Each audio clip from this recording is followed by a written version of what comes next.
സഹോദരീ സഹോദരന്മാരെ, കേരളം ധന്യമായ ഒരു നിമിഷമാണിത്. ആദരണീയനായ his highness supreme head of universal Syrian orthodox church മോർ ഇഗ്നേഷ്യസ് സപ്രൈം second, the patriarch of Antioch and all the east, കേരളത്തിലുണ്ട് എന്നത് നമ്മളെ എല്ലാ രീതിയിലും ധന്യമാക്കുകയാണ്. ഈ വേദിയിൽ ഒട്ടേറെ വൈദിക ശ്രേഷ്ഠര്, ആദരണീയനായ ക്ലിമീസ് തിരുമേനി അടക്കം ഒട്ടേറെ വൈദിക ശ്രേഷ്ഠരുണ്ട്. മറ്റ് പ്രധാനികളുമുണ്ട്. ശ്രേഷ്ഠ കാത്തോലിക്ക അഭിവന്ദ്യ ബസോലിയസ് തോമസ് പ്രഥമൻ ബാവ ഏതാനും നിമിഷം കൊണ്ട് ഇവിടെ എത്തിച്ചേരുമെന്ന് ഗ്രിഗോറിയസ് തിരുമേനി പറഞ്ഞിട്ടുണ്ട്. ആ പ്രതീക്ഷയിൽ നമുക്ക് അദ്ദേഹത്തെ പ്രതീക്ഷിച്ചിരിക്കാം. ബാവയുടെ മഹാപൗരോഹിത്യ സുവർണ ജൂബിലി ആഘോഷങ്ങളുടെ ഭാഗമാകാൻ കഴിയുന്നുവെന്നത് അങ്ങേയറ്റം സന്തോഷം പകരുന്ന ഒരു കാര്യമാണ്. അതോടൊപ്പം പാത്രിയാർക്കീസ് ബാവയുടെ സാന്നിധ്യം കൊണ്ട് അനുഗ്രഹീതമാണ് ഈ സമ്മേളനം. പാത്രിയാർക്കീസ് ബാവയെ കേരളത്തിലേക്ക് ഔദ്യോഗികമായി സ്വാഗതം ചെയ്യാൻ ഈ അവസരം ഉപയോഗിക്കട്ടെ.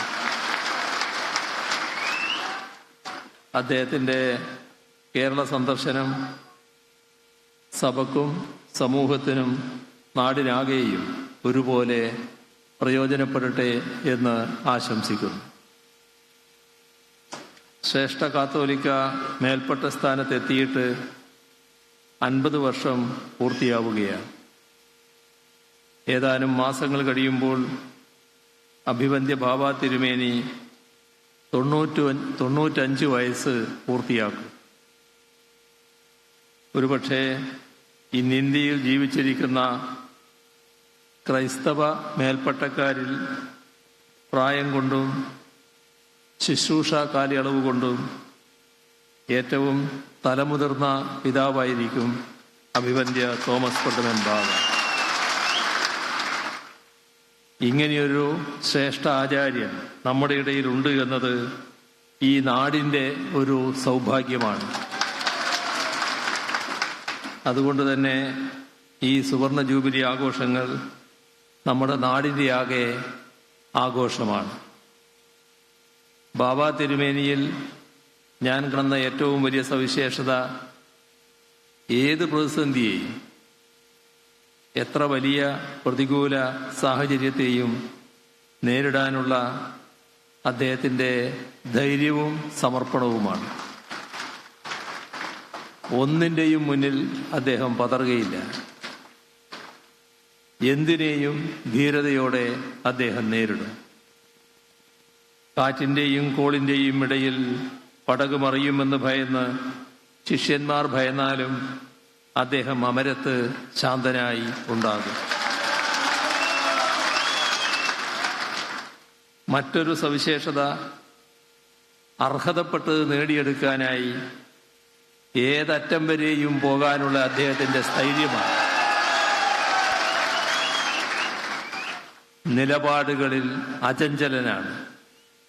ഈ 2 പ്രത്യേകതകളും ബസേലിയോസ് എന്ന ഗ്രീക്ക് നാമത്തിൻ്റെ അർത്ഥത്തെ അന്വർത്ഥമാക്കുന്ന വ്യക്തിത്വമായി അഭിവന്ദ്യ ബാവ തിരുമേനിയെ മാറ്റുന്നു. അതേസമയം തന്നെ കേരളത്തിൻ്റെ സവിശേഷതകൾ ഉൾക്കൊള്ളുന്ന യഥാർത്ഥ പുത്രനാണ് അഭിവന്ദ്യ ശ്രേഷ്ഠ കത്തോലിക്ക. എന്തുകൊണ്ട്? ഒരു വശത്ത് ചരിത്രപരമായ പ്രതിസന്ധികളെയും പ്രതികൂലതകളെയും അതിജീവിച്ചുകൊണ്ടിരിക്കുകയാണ് കേരളം. മറുവശത്ത് നമുക്ക് അർഹതപ്പെട്ട് നേടിയെടുക്കാനായുള്ള പോരാട്ടത്തിലേർപ്പെട്ടിരിക്കുകയാണ് കേരളം.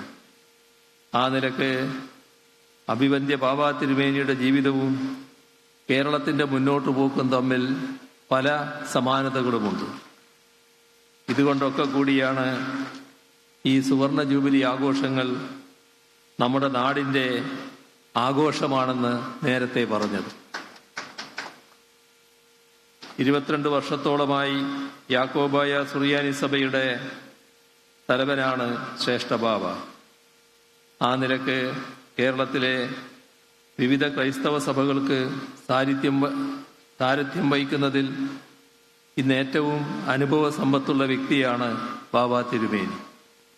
അതുകൊണ്ട് തന്നെ കേരളത്തിലെ ക്രൈസ്തവർക്കാകെ മാർഗദർശനം നൽകാനുള്ള സവിശേഷമായ ഉത്തരവാദിത്വം അദ്ദേഹത്തിന് ഈ ഘട്ടത്തിലുണ്ട്. കാരണം ആട്ടിൻതോൽ ധരിച്ച ചെന്നായ്ക്കൾ കേരള സമൂഹത്തിൻ്റെ ആകെ ശാന്തിയെയും സമാധാനത്തെയും അസ്ഥിരപ്പെടുത്താൻ ആസൂത്രിതമായ ശ്രമങ്ങൾ നടത്തുന്ന കാലമാണിത്. അവയെ ഒറ്റക്കെട്ടായി നിന്ന് ചെറുക്കാനും അതിജീവിക്കാനും നമുക്ക് കഴിയണം. കാരണം സമാധാനവും ശാന്തിയുമുള്ള അന്തരീക്ഷത്തിൽ മാത്രമേ നാടിനു വേണ്ട വികസനക്ഷേമ പ്രവർത്തനങ്ങൾ തടസ്സം കൂടാതെ മുന്നോട്ട് കൊണ്ടുപോകാൻ നമുക്ക് കഴിയും. സാഹോദര്യത്തിൻ്റെയും മതസൗഹാർദ്ദത്തിൻ്റെയും വിളനിലമായ കേരളത്തിലെ ജനത സമാധാനത്തോടെ ജീവിക്കാൻ ആഗ്രഹിക്കുന്നവരാണ്. അതിന് സഹായകമാകുന്ന വിധത്തിൽ സമൂഹത്തിൻ്റെ വിവിധ തലങ്ങളിലാകെ സമാധാനം പുലരുന്നു എന്ന് ഉറപ്പുവരുത്താനുള്ള വലിയ ഉത്തരവാദിത്വവും അഭിവന്ദ്യ ശ്രേഷ്ഠഭാവയ്ക്കുണ്ട്. യേശു തൻ്റെ ശിഷ്യന്മാരോട് പറഞ്ഞത്, എൻ്റെ സമാധാനം ഞാൻ നിങ്ങൾക്ക് തരുന്നു എന്നാണ്. യേശുവിനെ സമാധാനത്തിന് രാജകുമാരനായാണ് ക്രൈസ്തവർ കാണുന്നത്. യേശുവിൻ്റെ ശിഷ്യനായ അഭിവന്ദ്യ ശ്രേഷ്ഠ ബാബാക്ക് ഈ സമാധാനം തൻ്റെ വിശ്വാസ സമൂഹമായി പങ്കുവെക്കാൻ കഴിയട്ടെ എന്ന് ആശംസിക്കുകയാണ്.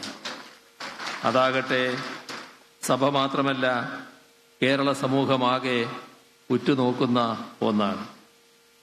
വിജ്ഞാന സമ്പദ്ഘടനയായും നൂതനത്വ സമൂഹമായും കേരളത്തെ പരിവർത്തിപ്പിക്കാനുള്ള ശ്രമങ്ങളാണ് കേരളത്തിലെ സർക്കാർ നടത്തിക്കൊണ്ടിരിക്കുന്നത്. അതിൻ്റെ ഭാഗമായി എല്ലാവരെയും ഉൾക്കൊള്ളുന്നതും സാമൂഹ്യനീതി അധിഷ്ഠിതവുമായ ബദൽ വികസന കാഴ്ചപ്പാടാണ് മുന്നോട്ട് വെക്കുന്നത്. സ്ത്രീകൾക്ക് വേണ്ടി, പട്ടികജാതി പട്ടികവർഗ വിഭാഗങ്ങൾക്ക് വേണ്ടി, മറ്റ് പിന്നോക്ക വിഭാഗങ്ങൾക്ക് വേണ്ടി, സംവരണാനുകൂല്യം ലഭിക്കാത്ത വിഭാഗങ്ങളിലെ സാമ്പത്തികമായി പിന്നോക്കം നിൽക്കുന്നവർക്ക് വേണ്ടി, അർഹതപ്പെട്ടവർക്കെല്ലാം സംവരണാനുകൂല്യം ലഭിക്കുന്നു എന്ന് ഉറപ്പുവരുത്താൻ വേണ്ടിയൊക്കെ സർക്കാർ നടത്തുന്ന പ്രവർത്തനങ്ങൾ ആ സമഗ്രമായ കാഴ്ചപ്പാട് മുൻനിർത്തിയുള്ളവയാണ്. സഭയുമായി ബന്ധപ്പെട്ട വിദ്യാഭ്യാസ മേഖലയിലാവട്ടെ, സാമൂഹ്യ മേഖലയിലാവട്ടെ, സംവാദത്തിൻ്റെ മേഖലയിലാവട്ടെ, സഭാംഗങ്ങളുടെ പരിപാലന ശുശ്രൂഷയുടെ മേഖലയിലാവട്ടെ, സമഗ്രമായ ഇടപെടലുകളാണ് കാലം ആവശ്യപ്പെടുന്നത്. സമാനമായ രീതിയിൽ സമൂഹത്തിലാകെ വിഭിന്ന മേഖലകളിൽ സമഗ്രമായ ഇടപെടലുകളാണ് സംസ്ഥാന സർക്കാരിനും ഈ ഘട്ടത്തിൽ നടത്താനുള്ളത്. അതുകൊണ്ട് തന്നെ സംസ്ഥാന സർക്കാരും സഭയും തമ്മിൽ മികച്ച സഹകരണത്തിന് ഇതിടയാക്കും എന്നാണ് കരുതുന്നത്. ആ നിലക്കുള്ള മുൻകൈകളിൽ സാധ്യമായ എല്ലാ സഹായവും സർക്കാരിൻ്റെ ഭാഗത്തുനിന്നുണ്ടാകുമെന്ന് ഉറപ്പു തരാൻ കൂടി ഈ അവസരം വിനിയോഗിക്കുകയാണ്. വിശുദ്ധ പത്രോസിന്റെ സിംഹാസനവുമായുള്ള ബന്ധം ദൃഢമായി കാത്തുസൂക്ഷിക്കുമ്പോൾ തന്നെ യേശു ശിഷ്യനായ തോമാസ് ലീഹായുടെ പിൻഗാമികൾ എന്ന പാരമ്പര്യം മുറുകെ പിടിക്കുന്നുമുണ്ട് യാക്കോബായ സുറിയാനി സഭ. ആ നിലക്ക് ആഗോള ക്രൈസ്തവ സഭകളിൽ തന്നെ വളരെ സവിശേഷമായ വ്യക്തിത്വമുള്ള ഒരു സഭയാണിത്. അത്തരമൊരു സഭ കേരളം ആസ്ഥാനമായി പ്രവർത്തിക്കുന്നു എന്നത് ഈ നാടിൻ്റെ ചരിത്രപരമായ സവിശേഷതയാണ്. വിവിധ പ്രദേശങ്ങളിൽ നിന്നുള്ളവരെയും വിവിധ ഭാഷകൾ സംസാരിക്കുന്നവരെയും വിവിധ വിശ്വാസങ്ങൾ പിന്തുടരുന്നവരെയും എല്ലാം ഒന്നായി കാണുന്ന കേരളത്തിൻ്റെ മഹത്തായ പാരമ്പര്യത്തിൻ്റെയും പൈതൃകത്തിൻ്റെയും ദൃഷ്ടാന്തമാണ് ഇവിടെ ഇങ്ങനെ ഒരു സഭ നിലകൊള്ളുന്നു എന്നത്. കേരളത്തിൽ മാത്രമല്ല, ഇന്ത്യയിലെ മറ്റ് സംസ്ഥാനങ്ങളിലും രാജ്യത്തിന് പുറത്തുമൊക്കെയായി അതിവിശാലമായി വളർന്നു പന്തലിച്ചു നിൽക്കുന്ന സഭയാണ് ഇന്ന് യാക്കോബായ സുറിയാനി സഭ. അത്തരത്തിലുള്ള സഭയുടെ തലവനായ ലോകത്താകെയുള്ള വിശ്വാസികളുടെ വലിയ ഇടയനാണ് അഭിവന്ദ്യ ശ്രേഷ്ഠ കത്തോലിക്ക ബാവ. വലിയൊരു വിശ്വാസ സമൂഹത്തെ കാലോചിതമായി നയിക്കാൻ, സഭയുടെ മാത്രമല്ല സമൂഹത്തിൻ്റെ ആകെ പുരോഗതിക്ക് വഴിവെക്കാൻ അഭിവന്ദ്യ ബാബ തിരുമേനിയുടെ നേതൃത്വത്തിന് തുടർന്നും കഴിയട്ടെ എന്ന് ആശംസിക്കുന്നു. ഇവിടെ ആദരണീയനായ ഗ്രിഗോറിയസ് തിരുമേനി ചില കാര്യങ്ങൾ സൂചിപ്പിക്കുകയുണ്ടായി. അദ്ദേഹവും അതിനൊരു പ്രതികരണം എന്നിൽ നിന്ന് പ്രതീക്ഷിക്കുന്നുണ്ടാവില്ല. എങ്കിലും ഒരു കാര്യം ഉറപ്പായി പറയാൻ ആഗ്രഹിക്കുകയാണ്. ഇവിടെ ഒരു സഭ എന്ന നിലക്കുള്ള നിങ്ങളുടെ അസ്തിത്വം അതേ രീതിയിൽ തുടരണമെന്ന് തന്നെയാണ് സർക്കാർ ആഗ്രഹിക്കുന്നത്. ആ കാര്യത്തിൽ ആവശ്യമായ നടപടികൾ ചിലത് അദ്ദേഹം സൂചിപ്പിക്കുകയുണ്ടായി. ഇനിയും ഒട്ടേറെ നടപടികൾ വേണ്ടതായിട്ടുണ്ട്.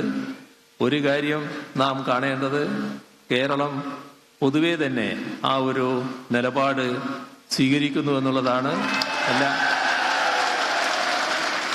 എല്ലാവരുടെയും പിന്തുണയോടെ ഈ പ്രശ്നത്തിന് പരിഹാരം കാണാൻ കഴിയുമെന്ന് തന്നെയാണ് ഞാൻ പ്രതീക്ഷിക്കുന്നത്. പാത്രിയാർക്കീസ് ബാബയുടെ സാന്നിധ്യത്തെ ഒരിക്കൽ കൂടി അനുസ്മരിക്കുന്നു. മഹാപൗരോഹിത്യ നിറവിലായിരിക്കുന്ന ശ്രേഷ്ഠ കത്തോലിക്ക ബസേലിയോസ് തോമസ് പ്രഥമൻ ബാബ തിരുമേനിക്കും യാക്കോബായ സുറിയാനി സഭയ്ക്കും എല്ലാ ഭാവുകങ്ങളും നേർന്നുകൊണ്ട് ഈ മഹാസദസ്സിന്റെ ഔപചാരികമായ ഉദ്ഘാടനം എന്നെ ഏൽപ്പിച്ചതുകൊണ്ട് ആ ഉദ്ഘാടനം നിങ്ങളുടെ എല്ലാം അനുമതിയോടെ നിർവഹിച്ചതായി അറിയിച്ചുകൊണ്ട് അവസാനിപ്പിക്കുന്നു. നിങ്ങൾക്കെന്റെ സ്നേഹാഭിവാദനങ്ങൾ. ഇപ്പോൾ വിളക്ക് തെളിയിച്ച്